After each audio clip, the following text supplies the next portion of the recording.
saya selaku CGP Angkatan 5 dari Kabupaten Buleleng akan melakukan pengibasan tentang budaya positif. Jadi yang pertama, yaitu kata disiplin. Mungkin kita sudah tahu apa itu disiplin, namun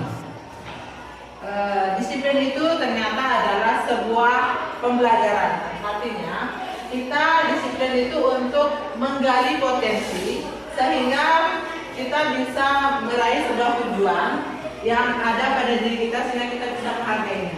Namun pada kenyataannya kita sering mengartikan budaya tentang disiplin itu adalah seseorang itu ingin untuk mendapatkan suatu kepatuhan, jadi bersifat terpaksa.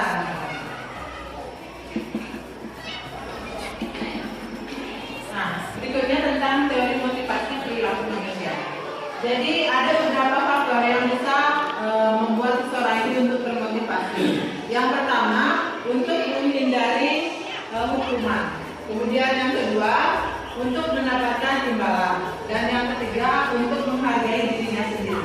Nah, dari ketiga faktor tersebut, poin 1 dan kedua merupakan motivasi eksternal. Jadi muncul dari luar dirinya. Namun yang ketiga adalah motivasi internal. Itulah yang merupakan tujuan terjadinya sebuah disiplin positif. Nah, jadi banyak sekali yang ingin mendapatkan penghargaan. Namun melalui survei yang sudah dilaksanakan, ternyata penghargaan itu mendapatkan beberapa hal, yaitu dia ingin mendapatkan penghargaan dalam jangka pendek maupun panjang. Jadi ketika penghargaan itu ingin dilakukan, saat itu saja dia menaati sebuah peraturan. Kemudian penghargaan itu dapat menghukum. Kenapa demikian? Jadi siswa ataupun orang lain pasti ingin sekali mendapatkan sebuah penghargaan. Jadi dia memotivasi dirinya hanya untuk mendapatkan penghargaan. Kemudian penghargaan itu juga mengurangi ketepatan. Jadi dia hanya mendapatkan penghargaan itu ketika situasinya ingin mendapatkan sebuah penghargaan dengan mengikuti sebuah peraturan. Jadi hanya saat tidak berkelanjutan. Kemudian dia juga kurang efektif, dapat merusak hubungan. Jadi hubungan antara dengan rekannya itu bisa berubah karena dia lebih menonjol, sehingga ada rasa iri dari rekannya. Kemudian menurunkan kualitas, mematikan kreativitas, kemudian mengurangi motivasi intrinsik, jadi motivasi dalam diri sendiri. Hukuman dan konsekuensi. Kita sudah mengenal kata hukuman dan konsekuensi. Ternyata hukuman dan konsekuensi itu berbeda. Kalau hukuman dia itu sesuatu yang menyakitkan dan harus terjadi, itu hukuman. Sementara konsekuensi sesuatu yang harus terjadi. Kemudian hukuman itu membuat anak sakit, mungkin saja membuat anak sakit. Misalnya kita menghukum dia untuk berdiri. Kalau konsekuensi itu membuat anak merasa tidak nyaman. Jadi dia mengakui bahwa dirinya salah. Jadi ada rasa tidak nyaman. Kemudian anak akan membenci kedisiplinan jika adanya hukuman. Kemudian anak akan menghargai kedisiplinan jika berhubungan dengan konsekuensi. Kemudian hukuman itu bersifat paksaan, sementara konsekuensi adanya stimulus dan juga tanggapan. Hukuman juga dapat mendorong anak menyakiti diri sendiri. Jadi dia akan merasa dirinya salah, bahwa dia akan melakukan sebuah kesalahan.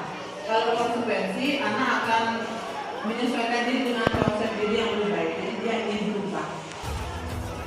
Kemudian hukuman juga akan memberikan konsep diri yang buruk. Anak belajar untuk menyembunyikan kesalahan, tidak rasa marah, rasa bersalah, tidak dipermalukan, rasa tak dihargai. Sementara konsekuensi itu dapat mendorong anak untuk berubah. Kemudian dia mampu untuk mengakui segala keraguan dengan tidak kehilangan hak maupun tidak merasa tidak nyaman.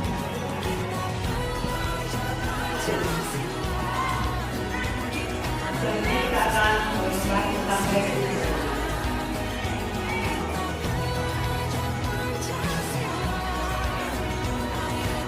Jadi restitusi itu merupakan sebuah proses kolaboratif agar kita itu mampu mencari solusi dari permasalahan anak didik kita, sehingga dia mampu berpikir sendiri, mengenai tujuan apa yang ingin dia raih. Jadi itu akan muncul dari dalam diri sendiri tanpa paksaan dari orang lain. Nah, ini ciri-ciri dari restitusi. Pertama, bukan untuk menebus kesalahan, kemudian akan memperbaiki hubungan, kemudian ada tawaran, bukan paksaan. Selanjutnya restitusi itu menuntun anak untuk melihat ke dalam dirinya sendiri.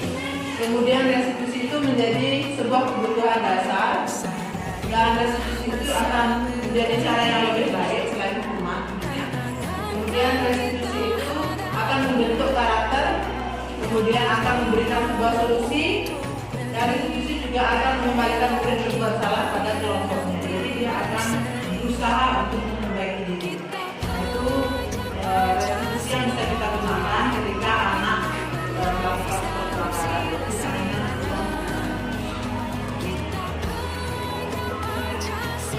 Mengapa tidak peraturan saja? Mengapa harus keyakinan?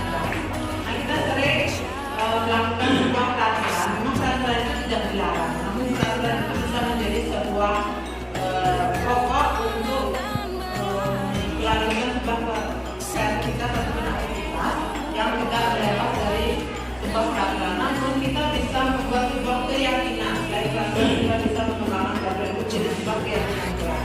Dengan keyakinan kelas kita mampu untuk memotivasi dari diri siswa, kemudian mengembalikan nilai-nilai keyakinan yang sudah disepakati dengan siswa, menggerakkan seseorang untuk mengikuti sebuah peraturan. Dan keyakinan kelas itu kita bangun dengan kesepakatan bersama.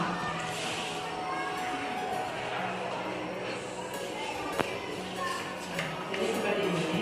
Melalui peraturan kelas yang sudah ada, kita bisa mengembangkannya menjadi sebuah keyakinan kelas. Keyakinan kelas itu kita bangun dengan anak didik kita.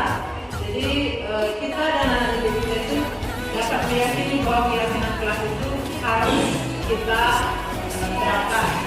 Agar kemudian membentuk sebuah lingkungan positif dari keyakinan kelas akan membentuk sebuah lingkungan positif sehingga akan menjadi penerapan sebuah budaya positif.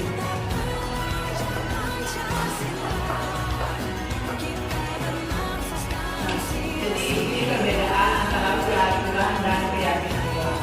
Jika peraturan itu selalu mengembalikan guru tepat waktu. Kalau di keyakinan kelas kita merubahnya menjadi sebuah tanggung jawab.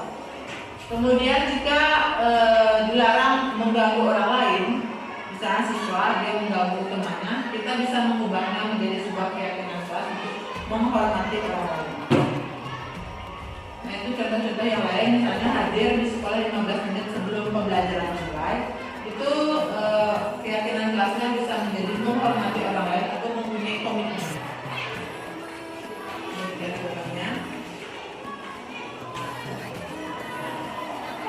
Nah, jadi kita sebagai seorang guru, kita harus mempunyai 5 posisi kontrol untuk menjalankan sebuah budaya positif. Nah, kita mungkin sering bertindak sebagai seorang penghukum. Ternyata penghukum itu kurang baik. Jadi penghukum itu bisa membuat anak itu berontak lama-lama. Jadi karena dia bosan dengan selalu dijadikan hukuman, dia bisa akan berontak. Selain itu juga menurunkan kualitas diri. Jadi tidak menimbulkan dari dirinya, tapi berupa paksaan. Kemudian membuat orang merasa bersalah. Nah, kita sering mungkin menggunakan kata-kata, misalnya si anak membuat sebuah kesalahan, kita memberikan bahasa seperti ini. Ibu kecewa dengan kelakuannya. Nah, itu bisa membuat murid jadi kecewa terhadap dirinya sendiri. Kemudian kita juga sering mungkin bertindak sebagai teman bagi murid. Bertindak sebagai teman, jadi kita bisa mengayominya. Tetapi terkadang siswa akan menjadi manja. Dia selalu, saya merasa kurang enak, sebaiknya saya nanya dengan ibunya. Nah, dia akan ketergantungan dengan ibu atau bapak guru yang sering bertindak sebagai seorang teman.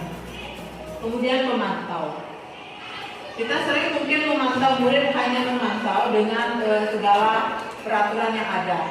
Jadi siswa mungkin saja dia tidak bisa menyesuaikan dirinya karena selalu merasa diawasi.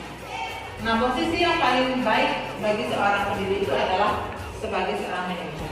Posisi kontrol sebagai seorang manajer, kita bisa mengarahkan siswa atau memberikan sebuah pertanyaan-pertanyaan sesuai dengan keyakinan kelas. Misalnya, siswa terlambat mengumpulkan tugas, kita bisa menanyakan, sehingga dia bisa mencerna sendiri, oh saya membuat kesalahan ini, saya telah melanggar keyakinan kelas tentang ini. Jadi itu muncul dari dalam dirinya sendiri, sehingga dia akan berusaha untuk memperbaiki sebuah kesalahan.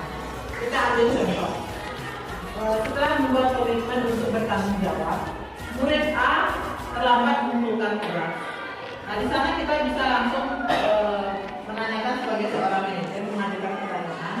Kita panggil, kira-kira apa kesalahan yang dia buat. Nanti dia akan menjadi, oh saya terlambat mengerjakan tugas. Saya telah melanggar sebuah kesepakatan kelas atau keyakinan kelas tentang tanggung jawab. Kemudian kita menanyakan lagi, kira-kira apa yang akan dia lakukan untuk memperbaiki kesalahan itu. Dan siswa akan berpikir sendiri dengan tidak mengulanginya lagi, kemudian memperbaiki kesalahannya. Jadi dia bisa menumbuhkan rasa tanggung jawab dari dalam diri sendiri. Nah, ini segitiga diskusi. Jadi terdiri dari tiga. Yang pertama tentang menanyakan keyakinan, menstabilkan identitas, dan memvalidasi diri. Yang pertama, menstabilkan identitas itu untuk membuat anak merasa gagal karena berbuat salah menjadi positif terhadap diri. Kita menanyakan tadi keyakinan kelasnya apa, kira-kira dia dipanggil gara-gara apa, kesalahannya apa. Kemudian validasi kebutuhan. Kira-kira kenapa si murid itu merasa seperti itu? Kenapa dia bisa melanggar? Kemudian menanyakan keyakinan tadi. Jadi dia melihat kembali apa yang sudah dia lakukan, keyakinan bagian apa yang sudah dia lakukan.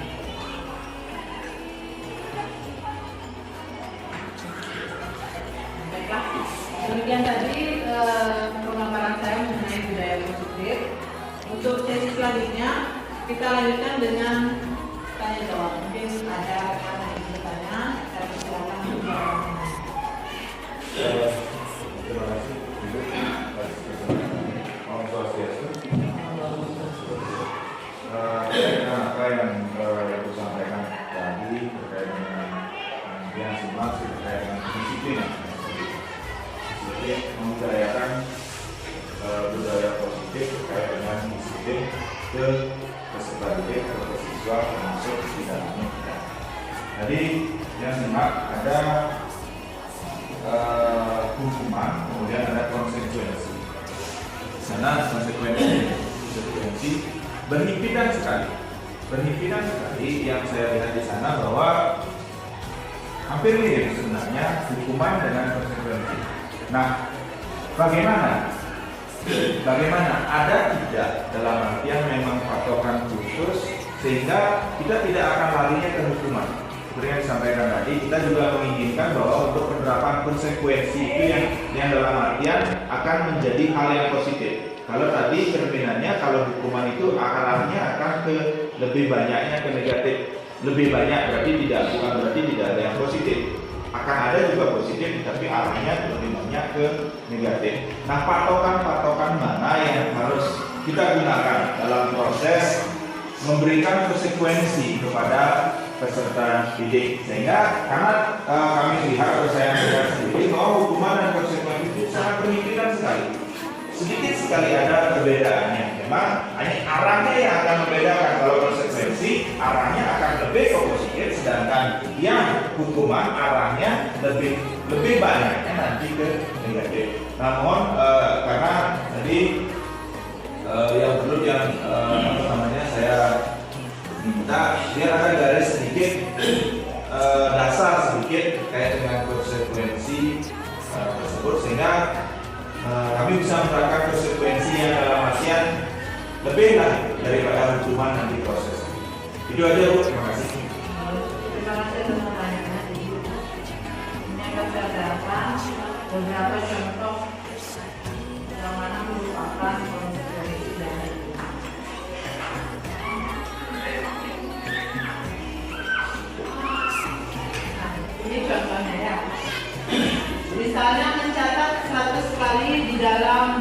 kalimat saya tidak akan terlambat lagi itu merupakan sebuah hukuman. Mengapa demikian? Jadi hukuman itu bersifat memaksa siswa dari faktor eksternal tadi. Sementara konsekuensi, misalnya dia telah mencoret-coret kertas atau buku tugas dari temannya.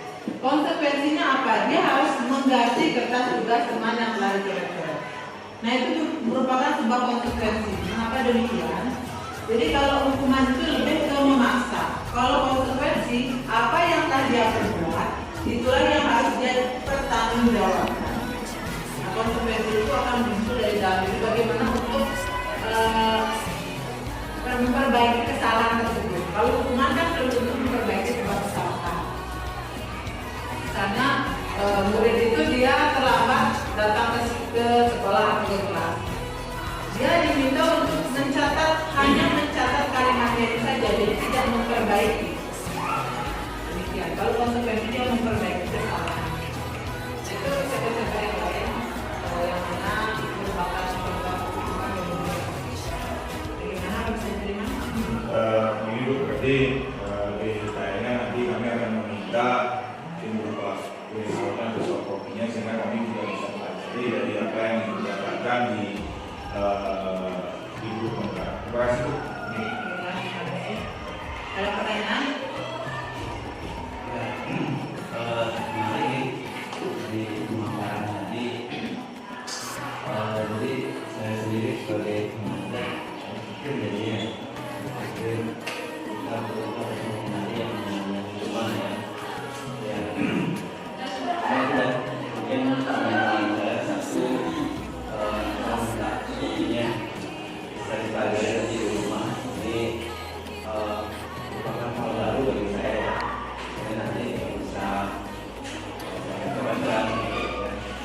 Nah, kemudian saya tertarik dengan konsep manajer itu ya. Bagaimana kita mendefinisikan di kelas itu bukan sebagai teman, karena cara siswa itu karena manja, karena menunjak ya sifatnya. Di sana karena kita pelajari. Mungkin itu pertanyaan saya cuma satu ya.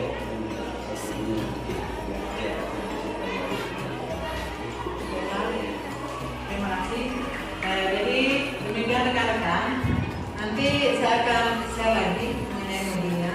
Kemudian marilah kita sebagai seorang pendidik menerapkan budaya positif sehingga bisa mengimbaskan ke anak didik kita nanti untuk kemajuan sekolah kita dan mewujudkan merdeka. Baik, demikian dari saya ucapkan terima kasih. Om Santi Santi. Oh, Santi.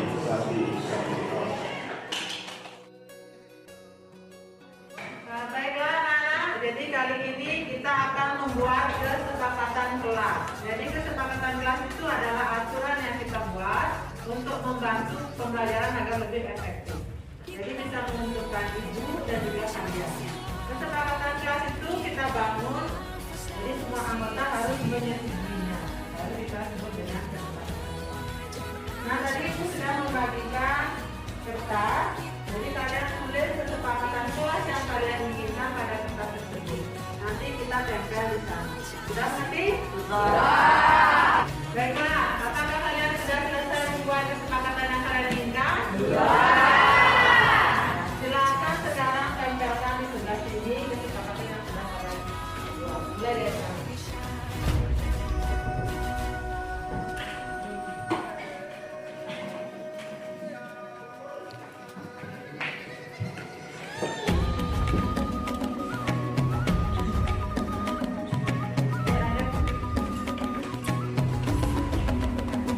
Bangun dan bukalah matamu, saatnya meraih mimpimu. Arahkan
Swastiastu. Perkenalkan, saya Usman Ahmad. Saya rekan kerja dari Institusi Wirayanti. Menurut saya, pemaparan materi budaya positif oleh ibu sangat bagus diterapkan di sekolah.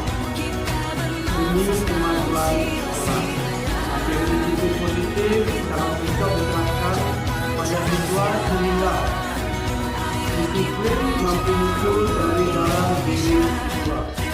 Posisi kontrol sebagai manajer juga sangat baik diterapkan bagi seorang guru. Semoga budaya positif bisa diterapkan dengan baik oleh siswa. Cukup sekian dan terima kasih. Om Santi Santi Santi Om. Om Swastiastu. Perkenalkan, nama saya Dr. Irwan Yusika. Saya siswa kelas 8B SMP Negeri 5 Khusus Wirayanti adalah guru bahasa Indonesia. Sebelum kami mulai pelajaran di awal semester, khusus mengajak kalian untuk membuat sebuah kesepakatan kelas. Dengan adanya kesepakatan kelas, kami belajar untuk lebih disiplin di kelas dan di sekolah. Budaya positif itu akan membuat kami menjadi murid yang lebih baik. Sekian dari saya, terima kasih. Om Santi Santi Santi.